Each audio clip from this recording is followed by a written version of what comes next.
আসসালামু আলাইকুম। রোমানা কিচেন ঘরে প্রতিদিনের মতো একঘেয়েমি নাস্তা না, আজকে একটু ডিফারেন্স একটা নাস্তা নিয়ে হাজির হলাম। আপনারা সবাই আমাকে সাপোর্ট করবেন, ফলো দিবেন এবং আমার পাশে থাকবেন। তো সবাই তো জানেন বিক্রমপুর মুন্সিগঞ্জের ঐতিহ্যবাহী আলু। আর ওই আলু আমাদের সবার কম বেশি প্রিয়।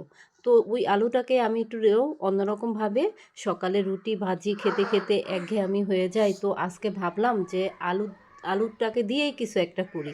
সেজন্য আজকে নিয়ে আসলাম আলুর চপ বা আলুর দম। আপনার এই আলুর দমটাকে কার অঞ্চলে কি নামে ডাকে আমাকে কমেন্টে জানাবেন। আমাদের বিক্রমপুর মুন্সিগঞ্জে বলে যে এটা হচ্ছে আলুর দম। আর এই আলুর দমটাকে অনেকেই অনেকভাবে রান্না করে। কেউ হয়তো বা মশলা বেশি দিয়ে, কেউ পাঁচফোড়ন দিয়ে, কেউ শুকনো মরিচের ফোড়ন দিয়ে। আমি আজকে তৈরি করলাম শুকনো মরিচের ফোড়ন দিয়ে। এই তো ভাই বোনেরা দেখেন, সাদা আলুটাকে আমি লবণ দিয়ে সিদ্ধ করে নিয়েছি। তারপরে এখানে পেঁয়াজ কুচি করে নিয়েছি, শুকনো মরিচ নিয়েছি, ধনেপাতা নিয়েছি। এগুলো দিয়েই আমি এখন এই আলুর দমটা একেবারে সাধারণভাবেই তৈরি করব। এই যে আমার আলুর দমটা সুন্দরভাবে হয়ে গেছে, আপনারা তো দেখতেই পাচ্ছেন।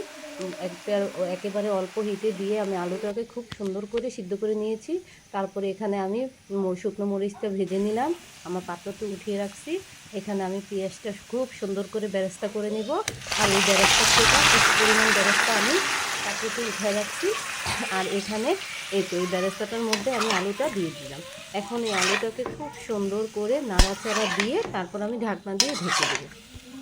ঢাকনা দিয়ে ঢেকে রাখার কিছুক্ষণ পরে আলুটা খুব সুন্দরভাবে মশলাটা পেঁয়াজটা সুন্দরভাবে আলুর গায়ে লেগে যাবে আর খুব মাখালো মাখালো একটা ভাব আসবে। তারপরে আমি এখানে এই যে শুকনো মরিচ যে ভেজে রেখেছিলাম সেই শুকনো মরিচটাকে খুব সুন্দর করে কেউ হাতে করে, কেউ বা হামানদিস্তায় করে গুঁড়ো করে তারপরে আলুটার মধ্যে দিয়ে দেবো।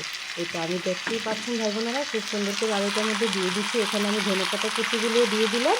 এই দেওয়ার পরে খুব সুন্দর করে আলতোভাবে নেড়ে চেড়ে আলুটাকে নামিয়ে নেব।